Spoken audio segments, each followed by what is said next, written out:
펠로우십 교회에 제가 두 번째 방문합니다. 6년 전에 잠깐 들려서 예배 드렸고 오늘 이렇게 말씀 전하게 된 것이 하나님의 크신 은혜고 저에겐 개인적으로 아주 큰 영예라고 생각합니다. 아, 김대영 목사님하고는 신학대학원에서 만나서 사실은 밥 한 번도 같이 먹은 적이 없는 관계입니다. 예, 저희 같은 반에 120명이 있었는데 120명 더하기 120명에서 한 250명에서 300명 정도가 한 교실에서 수업을 하고 과정은 너무 좀 바빴습니다. 그래도 저는 학부를 해서 좀 낫지만 김 목사님은 학부는 또 다른 걸 전공하셨잖아요. 그래서 오셔서 아마 굉장히 열심히 공부하시고 저는 공부하는 걸 주로 지켜보는 사람이었습니다. 그러다가 제가 섬기게 된 교회가 우리 김 목사님 한국에서 목회하시던 교회와 거리가 아주 가까웠어요. 제가 그게 담임 목사가 됐다는 얘기를 듣고 밥을 한번 먹자고 하시고 그 다음에 GP 선교회 한국 본부가 저희 교회와 지척거리에 있습니다. 바로 옆과 같아요. 걸어서 뭐 30초 이 정도 정말 가깝죠. 그래서 GP 선교회 이사가 되라고 권하셔서 제가 그때 교회 담임 목사가 된 지 1년이 안 됐을 때거든요. 선배님, 형님, 제가 이사가 되겠다고 당회에 이야기하면 명예를 탐하는 사람으로 보일 것 같습니다 하고 거절했더니 하나님이 어떤 대답을 주실지 모르니까 의견만 얘기해 보라고. 그래서 제가 그 이야기를 그대로 따서 하나님이 어떤 대답을 할지 모르니까 의견만 얘기해 보라는 의견 때문에 얘기한다고 했더니 저희 장로님 중에 제가 몰랐어요. 한 분이 그렇게 선교에 그리고 소망이 계신 분이 계셔서 목사님, 교회는 늘 선교해야 되니까 참 좋은 기회입니다. 우리 교회가 약해서 GP 선교에 동역하는 일을 수십 년간 못했는데 이번이 기회인 것 같습니다. 하십시오 라고 말씀하셔서 할 수 없이 이사가 되고, 이사가 된 지 얼마 후에 김 목사님께서 미국으로 간다고 나를 버리고, 그때 이사회 서기셨거든요. 아시지만 서기가 모든 그 실무를 다 하시잖아요. 제가 얼마나 당황했는지 몰라요. 왜냐면 이사가 되어서 교제하기 시작하면서 보기보다는 꽤 괜찮은 분이라는 것을, 보기가 어땠는지 모르겠지만 분명히 느끼고 있었고, 그래서 굉장히 좋아하고, 목회에서도 많은 것에 대해서 제가 뭐 직접적으로 배울 건 거의 없었지만 옆에 있을 때 많은 영감을 정말 받았어요. 제일 신기한 게 밤낮 없이 선교지를 돌아다녀요. 선교사도 아니면서 담임 목사가. 그런데 교회는 계속 부흥하는 거예요. 저는 그런 이야기를 들어본 적도 없습니다. 그래서 물어봤습니다. 지난달에 가고 또 가십니까? 그랬더니 내가 없어야 예수가 산다 이러는 마치 유 목사님 목소리 비슷한 목소리로 이야기하면서 우리가 하나님의 역사하시는 것을 바라볼 수 있는 것이 교회의 영광이고, 교회는 목사 중심이 아니라 하나님 중심이고 그리스도께서 일하시는 곳이고, 그리고 선교지에서 정말 하나님이 역사하시는 걸 보면 목사부터 믿음이 생기기 때문에 교회가 믿음의 교회가 된다. 그렇게 믿음을 전해주고, 그래서 그때부터 그 일을 어떻게 하면 나도 해볼 수 있을까 하고 10년을 목회 현장에서 살았던 것 같아요. 그런데 그런 분이 미국으로 간다 그래서 정말 제가 사실은 며칠간 좀 아팠습니다.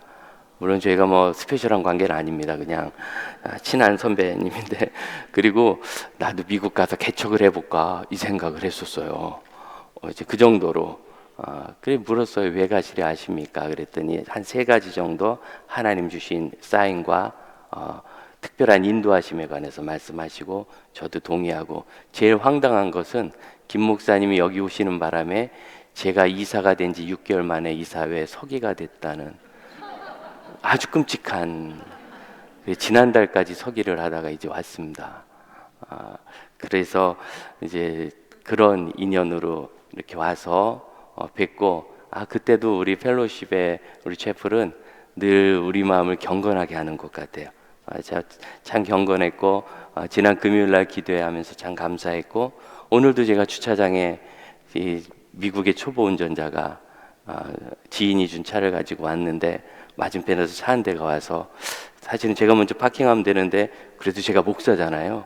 양보를 하고 기다렸어요. 그분이 끝없이 양보를 하셔서 둘이 한없이 양보하다가, 그래도 제가 목사라서 양보하는 걸 양보하고 먼저 파킹을 했더니 진짜 그러면서 이런 마음을 가진 성도들이 있기 때문에 목사님이 여기 오신 것 아닌가. 그리고 허리가 아프다고 하는데 별로 기도하는 걸 제가 며칠 동안 못 봤습니다. 근데 성도들이 뭐 목사님 기도가 부족한 거 아닙니까? 이럴 수도 있는데 그러지 않고 계속 약 갖다 주시고 파스 갖다 주시고 침 갖다 주시고 그러더니 굉장히 나았다고 얘기하더라고요. 그래서 다시 한번 느꼈어요. 때때로는 기도의 능력보다 사랑의 능력이 더 강할 수도 있겠다. 치유의 능력이 있을 수도 있겠다. 우리 모든 성도 안에 있는 깊은 이 펠로십, 그 깊은 사랑을 제가 오늘 느끼고 오히려 이 설교자가 은혜를 받습니다. 여러분 그 사랑과 하나님에 대한 진실함을 우리 하나님이 받으신 줄로 믿습니다. 참 제가 김 목사님과 신학교 다닐 때 정말 10마디 이상을 나눠본 적이 없어요. 다 3년 동안 다 합해서 3년 동안 다 합해서 그냥 인사만 하고 이름은 조금 이름이 이상하잖아요. 김대영. 그래서 기억을 했어요. 지금 그 외에는 아무것도 기억을 못 하는데 우연히 교회가 가깝고 그리고 저는 선교에 대해서는 아주 못된 생각을 하는 목사였어요. 왜 그런 사람 있잖아요. 국내에도 전도지 많은데 왜 날랐으면서 서기도 안 나는 나라에서 해외까지 가서 선교하냐. 전도나 하지. 그건 정말 못된 생각이에요. 그럼 당신은 전도하고 선교할 사람은 선교하러 가면 되는데 그런 분은 보통 전도도 안 해요. 그러면서 이제 이야기를 하는 거죠. 근데 제가 그런 사람이었어요. 너무너무 좀 못된 마음이 있었죠. 그래서 선교에 이사가 되라는 거는 일단 저부터 별로 동의가 안 되는 일이었어요. 그런데 너무 우연히 만났고 우연한 기회에 얘기해서 그래도 한 10여 년 선배님께서 부탁을 하시니까 그래서 제가 거절하지 못해서 그날 또 제가 밥을 얻어 먹었어요. 그래서는 안 됐는데 그래서 거절하지 못해서 이야기를 했다가 여기까지 관계가 왔습니다. 마치 우연 같지만 오늘 우리가 읽은 성경에 희한한 단어 우연이란 단어를 쓰고 있어요. 3절입니다. 우연히 이루시 이방 모압 땅에서 베들레헴으로 부지런히 가면 하루길 정도 됩니다. 그 길을 2주해 와서 남편을 잃었거든요. 시어머니와 함께 단둘이 시어머니도 시아버지를 잃고 그래서 2주에 와가지고 먹고 살 길이 없으니 밭에 떨어진 곡식 나달이라도 주워보자. 마침 이때 밀을 거두는 때여서 그래서 어디 추수할 곳이 없는가 추수하는 곳이 있는가 찾아갔는데 마침 우연히 보아스의 밭에 이르렀더라. 이 우연이 어떤 결과를 이루었냐면 이 룻기의 마지막 4장의 맨 마지막은 다윗이라는 단어로 히브리어 본문은 끝나요. 그래서 오벳은 낳았다 이세는 낳았다 다윗이라는 단어로 그래서 다윗의 증조 할머니가 되는 결과가 일어납니다. 우연히 너무 좋은 우연이죠.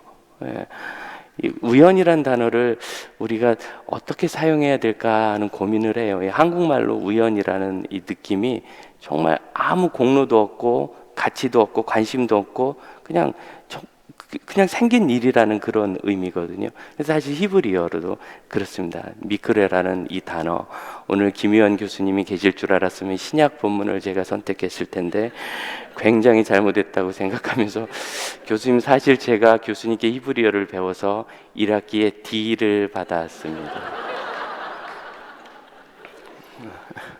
그런데 이렇게 히브리어 본문을 이렇게 한 번씩 설교 전에는 읽어보는 것이 기적 아닙니까? 그래서 어쨌든 이 미크레라는 이 단어를 컴퓨터가 알려주는 대로 봤더니 카라라는 뭔가 발생한 일에서 온 히브리어로도 뭐가 생긴 거예요. 여러분 사실 제가 우연히 여기까지 왔어요. 시작은 우연히 그리고 사실은 그때 제가 이제 담임 목사가 의외로 좀 뻑뻑해요. 40년 사는 동안 링거 한 대 맞아본 적이 없거든요. 제가 입원도 해본 적이 없고 그냥 감기 정도. 그런데 담임 목사가 되고 1년 동안 봄에 한 번, 가을에 한 번 급한 수술을 2번 하게 됐어요. 2번째 수술을 받고 움직이기도 별로 편치 않은데 꼭 만나야 될 주종은 형제가 선교사 나가는데 밥 한번 같이 먹자고. 그래서 또 같이 공부했던 제 후배가 선교지 간다니까 언제 만나면 언제 만날지 모르잖아요. 얼굴 보러 나갔던 우연히. 여러분 하나님 안에서 우리에게 된 많은 일들이 사실 우연 때문에 된 거 아닙니까? 제가 20년 동안 어린이 방송을 진행했다고 그러는데 정확하게는 17년 반입니다. 뭐 그리고 그 뒤로도 지금까지 계속 방송을 하고 있는데 첫 방송은 우연히 하게 됐어요. 그냥 운동장에서 청년들과 공차고 있는데 집에서 아내에게 연락이 온 거예요. 그래서 아내가 찾으러 와가지고 방송국에서 연락이 왔는데 꼭 지금 급하게 통화를 하고 싶다고. 갔더니 원래 이 어린이 방송을 진행하기로 했던 MC가 갑자기 못할 상황이 돼가지고 한번 와달라고 해서 뭐 거절했죠. 1시간 생방송인데 저는 1시간은커녕 1분짜리 녹음도 해본 적이 없는데 어떻게 방송을 해요. 그런데 그 분이 저를 추천했다고. 그래서 내가 목사님께 말씀드려 봤더니 목사님은 원래 그런 거 오케이 하시는 분이 아니거든요. 근데 홍강도사 한번 가봐. 그래가지고 제가 방송을 하면서 처음 설명한 게 강도사는 강도가 아니다 이거였어요. 설교를 뜻이고 그렇다. 그런데 그렇게 시작한 방송을 17년 반 동안 너무너무 우연히 제가 중간에 정말 결심하고 그만두려고 한 것이 2번이었어요. 여보, 제 아내랑 같이 진행했거든요. 혹시 그 한국에서 방송 들으셨거나 하신다면 저랑 같이 진행한 자매가 제 아내입니다. 뭐 그런 여자가 있습니다. 근데 우리가 무슨 방송인입니까? 이번만 하고 그만합시다. 그래서 둘이 합의하고 일주일 동안 기도하고 가서 이제 오늘 방송 끝나면 PD에게 나 이제 더 못한다. 이번 텀으로 끝내겠다. 이야기를 하려고 했는데 오늘 사연이 막 문자로 올라오는데 우리 방송을 듣다가 어머님이 병이 나았다는 거예요. 그거는 오해입니다. 그건 그 어머님의 믿음대로 알아서 나은 거고 우리 방송은 치유 방송이 아니고 어린이 여러분 안녕하세요 뭐 이런 방정맞은 방송이 병이 날 수 없고 때때로 병이 도질 수 있는 그런 방송인데 병이 나았다니까 이건 정말 하나님 하신 거잖아요. 그래서 그 사연을 우리 입으로 읽어놓고 그만두겠다는 걸 못한 거예요. 그리고서 이제 1년 반을 더 하다가 이제 4년이 넘어갈 땐 이 진짜 못한다. 원래 한 번만 하기로 했던 게 4년 간 거거든요. 그래서 이번 주에는 틀림없이 그만둔다고 하자 하고 어떤 사연을 읽어도 우리가 그만두겠다. 그러고 났는데 갑자기 전화가 와서 아이들이 이제 노래를 찬양을 이렇게 전화기로 부르는 시간인데 이 친구가 삼성병원에 입원해서 7년, 12살인데 나오지를 못하는데 유일한 낙이 이 방송 듣는 거고 노래 한번 불러보는 거라고. 그거 어떻게 그만둬요? 그래서 우연히 못 그만둬서 17년 반을 하다 여기까지 왔어요. 여러분, 우리에게는 참 많은 우연이 있지 않습니까? 그런데 여러분, 그 우연 때문에 어쩌면 우리가 이 자리에 같이 앉아 있는지도 모르고 저도 사실은 우연히 목사가 됐습니다. 중학교 2학년 때까지 제가 게임 중독이었어요. 1980년대의 게임 중독은 퍼스널 컴퓨터도 없는데 될 수가 없는 질병이었어요. 정말 탁월한 어떤 그런 장난기와 못된 행동으로 제가 게임 중독에 빠져서 있다가 중학교 3학년 때 우연히 한 집회에 정말 우연히 참여했다가 거기서 예수님을 만나고 그 뒤로부터 제 생애가 목회자가 되고 여기 설교하기까지 하나님의 완전한 인도하심 속에 있었다고 저는 고백할 수 있습니다. 여러분의 자녀들이 게임 중독인 이유는 아시겠죠? 목사가 되려고. 굉장히 심각한 게임 중독이면 이제 아마존이나 뭐 어디 아프리카로 선교사 갈 확률이 아주 높다는 말씀. 어느 순간 한 사람을 깨우시는 그 일.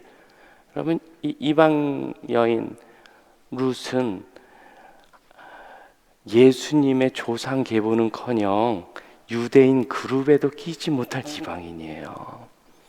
그런데 그가 우연히 베들레헴에서 이주해온 엘리멜렉 집안의 며느리가 되었다가 너무 우연히 세 남자가 다 죽고 세 여자만 남편을 잃고 한 집안에 남았다가 우연히 이 시어머니가 베들레헴으로 간다고 그럴 때 끝까지 따라간 거예요.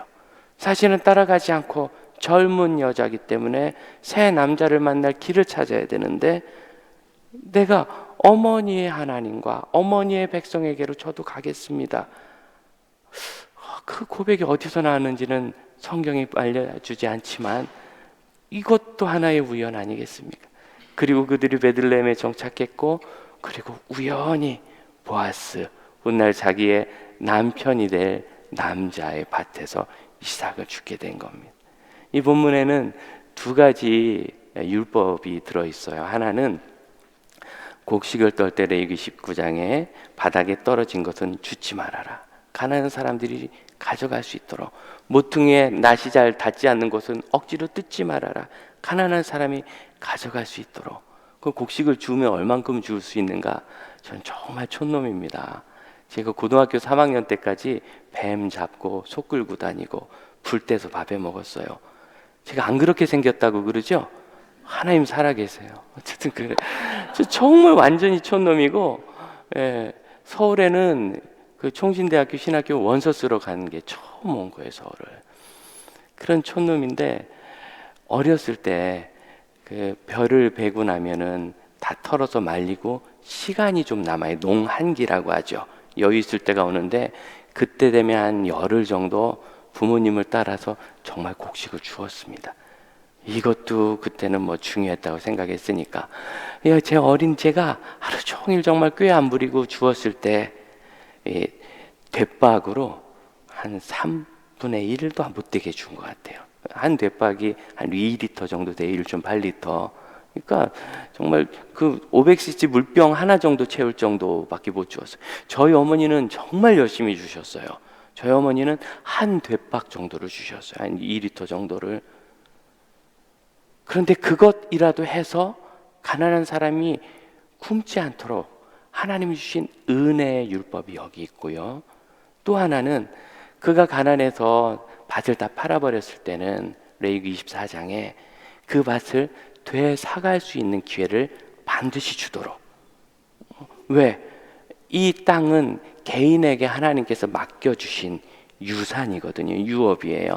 이 헤리티지를 포기해서는 안 되고 그들은 그 땅을 계속 지키면서 언제까지 하나님의 역사를 기록하여 구약 성경이 되게 하고 구세주인 예수 그리스도 메시아 실로가 오시기까지 거기 머물며 살아야 되는 사명 있는 민족이라서 땅은 항상 그 집안에 속하도록 하나님 정해주셨고, 그가 가난하여 그 땅을 팔고자 했을 때는 땅값이 바뀌게 돼 있어요. 50년마다 희년이 있는데 희년이 되면은 다 돌려줘야 되는데, 그래서 희년에서 가까우면 땅값이 싸지고 희년에서 멀면은 땅값이 비싸지는 그런 구조를 갖도록 하나님이 명령하셨고, 그 하나님의 율법을 따라 이제 자기 남편 엘리멜렉의 땅을 기업 무르기 되사줄 그 사람이 바로 보아스였는데 그 집에 가게 됐다는 거예요. 그래서 여러분, 저는 룻기를 읽으면서 하나님의 눈물 같은 책이 아닌가 하는 생각을 했어요.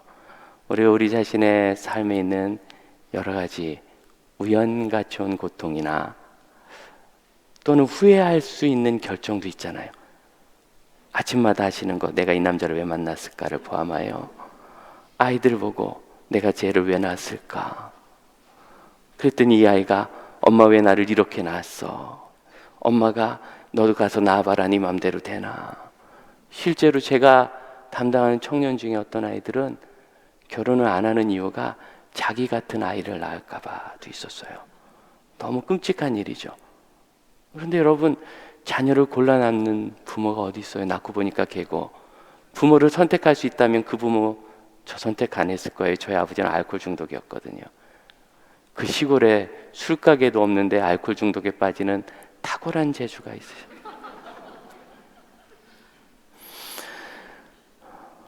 그런데 우리가 생각하지 않고 계획하지 않고 사실은 더 좋은 결과를 원했지만 원한 것과 다른 일이 생긴 그 일을 지금까지 하나님의 은혜 안에서 잘 넘어 여기에 오지 않았습니까? 그러니 저는 이 단어를 차마 우연이라고 번역하지 않고 히브리어 본문에 있는 그대로 미크레라 읽습니다. 우연이라 하면 제가 하나님의 일하시는 것을 바라보려는 노력이 자꾸 사라져요. 그냥 그 운으로 치부해버리게 돼요. 제가 운이 좋아서 그날 그 집회에 참여한 게 아니라 하나님의 미크레, 우연히 같지만 하나님이 저에게 주신 섭리 안에서, 제가 태어나고 보니까 우리 아버지가 알코올 중독이었던 것이 아니라 하나님의 섭리 안에서, 사실은 그 섭리는 이해하는 데 시간이 많이 걸렸어요. 목사가 된 다음에 분명히 확인했는데, 제가 어느 시골에서든지 설교를 하면 거기 작은 아이들이 오는데 이 아이들 중에 3분의 1은 아버지의 이 술주정 주사 때문에 고통을 당하고 있더라고요.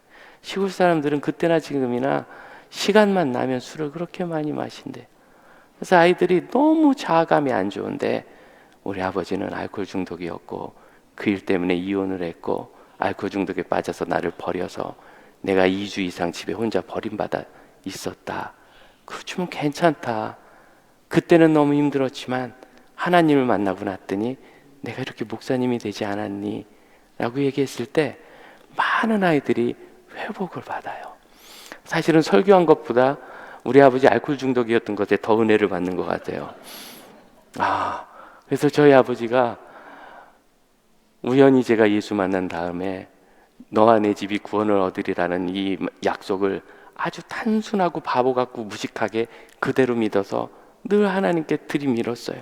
너와 내 집이라고 하셨는데 제 부모 구원하셔야죠. 주님, 약속을 지켜주세요. 사실 그런 뜻은 아니라는 걸 알지만 이런 땐 모른 척 해도 돼요. 하나님, 약속을 지켜주세요.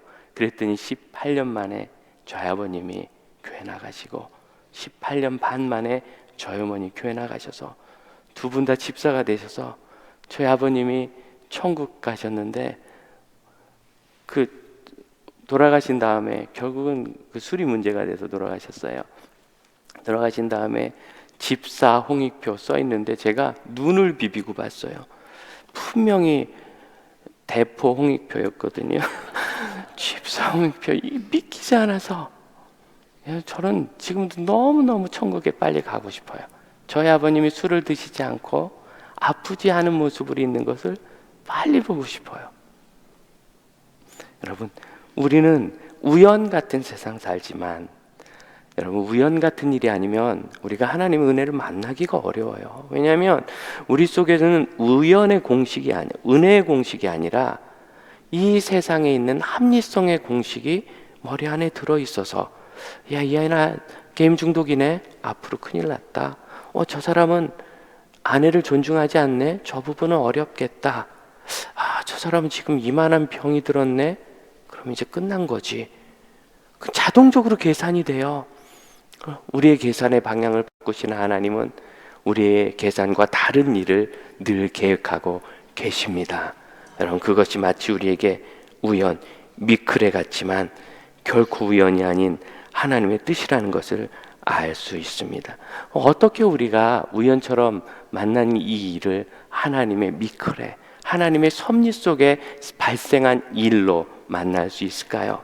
그 원리를 좀 찾아보기를 원하는데, 여러분, 이 루키는 1장, 2장까지 사실은 어떤 방향을 보여준다고 저는 생각합니다. 너무도 슬프게 히브리어를 다시 얘기하게 돼서 1장 13절을 여러분 성경 있으면 한번 보시면 도움이 될 거거든요. 스마트폰도 괜찮아요. 1장 13절에 보면 이 나오미가, 교수님, 제가 이 말씀을 드리는 게 좋겠습니다. 2학기에는 A+를 맞았습니다. 근데 나오미가 자기 며느리 룻에게 뭐라고 얘기하느냐면, 여호와의 손이 나를 치셨으므로, 야차라는 단어 제가 찾아보니까 떠난다는 의미예요. 떠났으니까 버림받는 의미가 상대방에게 있겠죠. 아주 흔하게 쓰인 구약 성경의 단어인데 컴퓨터로 검색한 거로는 이 야차가 치다라는 의미로 번역된 적이 한 번도 없어요. 여기만 치다라고 번역했는데 사실은 하나님이 치셔서 엘리멜렉과 그 두 아들이 목숨을 잃었다라는 것은 보편적인 하나님의 섭리와 하나님이 하시는 일에 적절하지 않습니다. 왜냐하면 그러려면 엘리멜렉과 두 아들 말륜 기련의 죄가 잔뜩 나와야 되거든요. 마치 구약의 마지막 두 번째 사사였던 엘리와 그 두 아들 홈리와 비나스의 죄가 사무엘상 1, 2, 3장에 길게 나온 것처럼, 그런데 아무것도 나오지 않아요. 예루살렘, 유대를 떠나서 모압으로 간 것 자체가 죽을 죄라고 보기는 어렵습니다. 왜냐하면 디아스포라는 계속 구약 시대 내내 있었던 현상이거든요. 그래서 이것은 그냥 있는 그대로 여호와의 손이 나를 떠나셨으므로 라고 번역한다라면, 영어 성경을 보면 되게 고아웃으로 되어 있습니다. 떠나셨으므로, 이렇게. 하나님께서 떠나셨어요. 어디를? 그들을 그들을 떠나셨는가? 방향성이 하나 더 나옵니다. 1장 6절을 보시면 그 여인이 모압 지방에서 여호와께서 자기 백성을 돌보셨다. 여호와께서 자기 백성을 돌보셨다. 이 파카드라는 단어는 그쪽으로 향해 간다는 뜻인데, 이 향해 갈 때는 그 찾아가는 거거든요. 신방이라고 할까요? 그런데 좋은 신방도 있고 나쁜 신방도 있었어요. 그래서 하나님께서 선한 뜻으로 가면 돌보신 것이고 관심을 표명하신 것이고 숫자를 계수하신 것이며, 좋지 않을 때는 징계하신다는 단어 의미도 있습니다. 아주 중립적인 단어예요. 그러니까 하나님께서 지금은 선한 뜻으로 유대 지방을 돌아보신 거예요. 그럼 하나님의 얼굴이 유대 지방으로 있다는 겁니다. 방향을 가지고 보기 시작하면 그 다음 방향들이 보이기 시작합니다. 1장 8절을 보면 나오미가 두 며느리에게 돌아가라, 방향을 바꿔라, 슈브, 돌아가라 그러죠. 10절에서 두 며느리가 백성에게로 돌아가지 않고 어머니의 백성에게로 돌아가겠습니다. 나 모압으로 되돌아가지 않겠습니다. 11절에 다시 돌이키라, 또 돌아가라, 되돌려라. 12절에 내 딸들아 되돌아가라. 그러니까 계속 이쪽이냐 저쪽이냐 방향을 이야기하고 있어요. 모압과 베들레헴이란 단순한 방향을 넘어서서 지금 하나님께서 돌아보신 것이 유대 땅이고, 그리고 우리가 긴 성경의 역사 속에서는 알고 있잖아요. 내가 너희를 택한 이유는 너희가 강한 백성이 아니라 세계에서 제일 약한 백성이지만, 그렇기 때문에 내가 너희를 택해서 약한 자가 강한 나라를 이루고 약한 곳을 통하여 구원의 역사가 일어나는 것을 알게 하려 함이라. 우리 하나님께서 말씀하셨잖아요. 우리 하나님의 관심 있는 쪽으로. 여러분, 하나님의 미크레를 만나기 위해서는 지금 하나님이 어떤 일에 관심이 있으신지를 보아야 해요. 이건 꽤 쉽습니다. 어떤 일이 일어나는지만 살펴도 알 수 있어요. 쉽습니다. 내가 지금 마음이 어떤 부분에서 뜨거운가를 통하여도 알 수 있어요. 간혹 이런저런 문제가 있어서 우리 마음이 돌처럼 굳거나 차가워질 수 있어요. 그때 내가 이렇게 차갑게 오래 머물러서는 안 된다는 하나님의 관심에도 귀를 기울여야 합니다. 사실 우리의 성숙은 대부분 불편한 마음으로부터 시작합니다. 불편한 것이 없고 아무 문제 없다면 그분이 더 성장할 자리가 없는 거예요. 때때로 억울한 일을 당하면서 그 일을 통하여 하나님께서 무엇을 이루실까를 바라볼 수 있어야 돼요. 그럼 그건 대단한 일이 아니에요. 룻이 예수 그리스도의 조상이 돼서 마태복음 1장에 기록된 것만 보지 마시고요. 룻이 그 생애 동안 했던 거는 딱 두 개밖에 없어요. 결혼을 한 것과 아들을 낳은 것. 여러분 많이 한 거 아니에요? 결혼하셨고 자녀를 낳으셨죠. 룻이 한 건 단 두 개예요.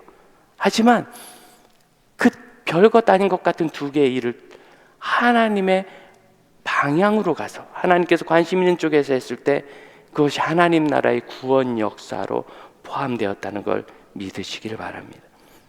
이렇게 그 방향을 하나님의 관심으로 한다는 것은 무기력하게 단순히 기다린다는 것을 의미하지는 않아요. 룻이 한 일에 대해서 1장 14절은 뭐라고 얘기하느냐면 룻은 시어머니를 붙쫓았다. 붙쫓다라는 단어를 쓰신 적이 있습니까?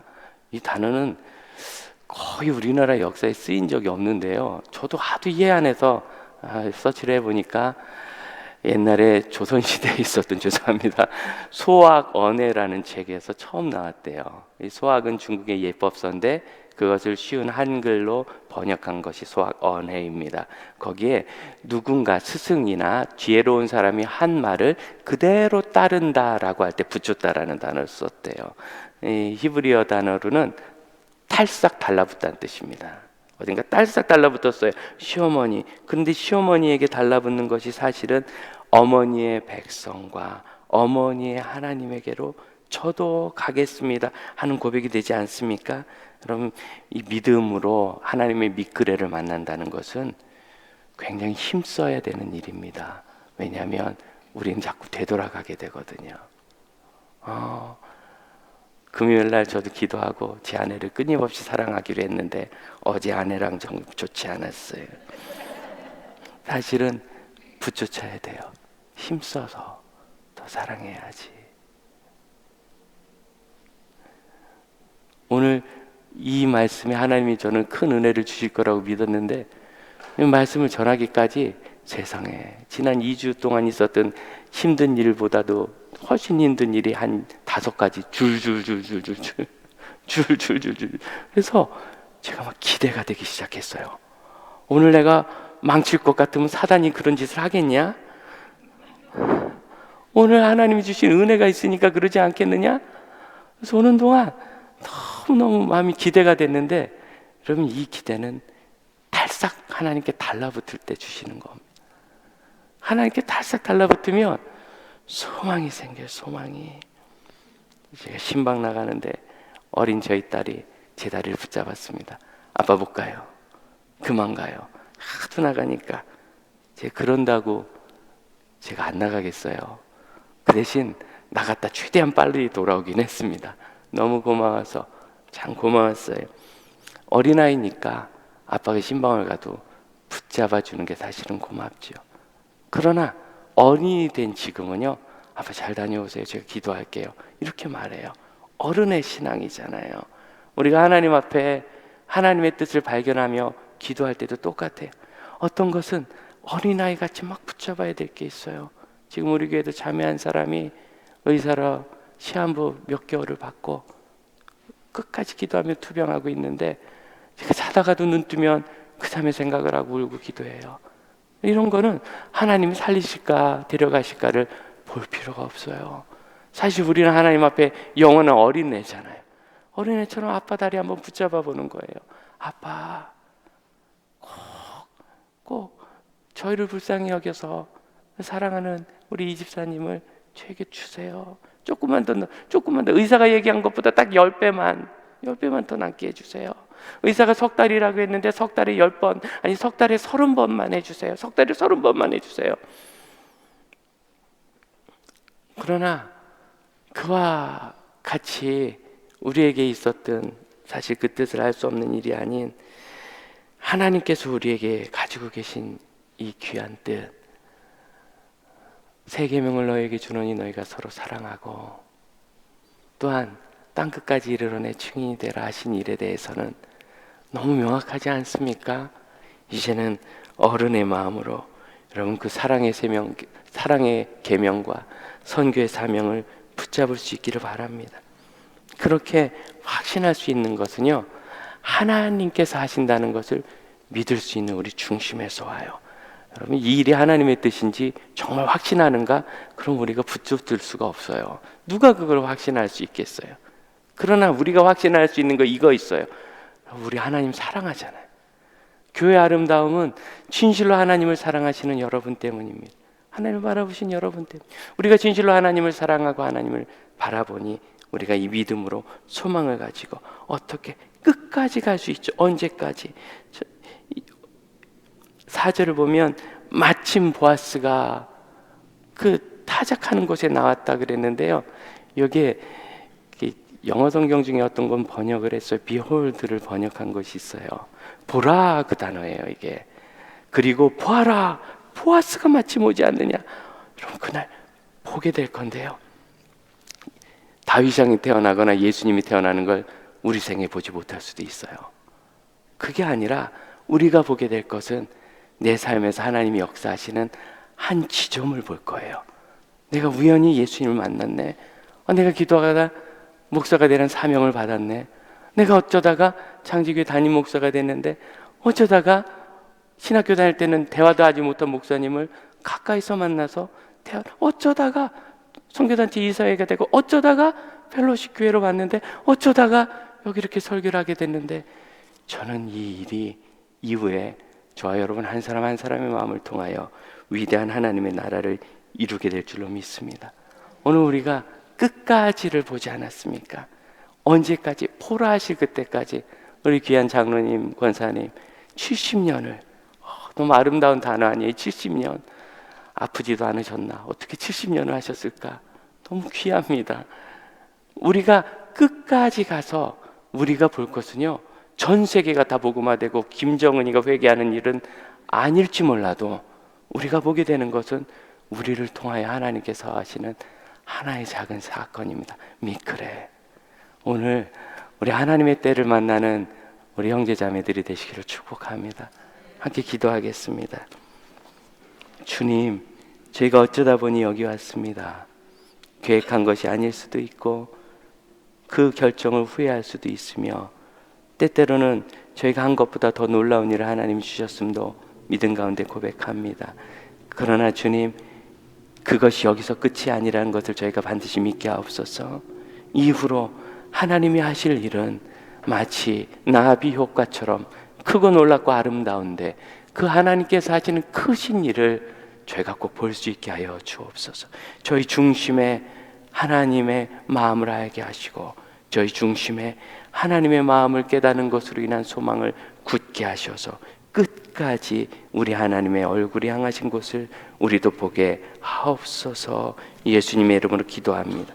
아멘.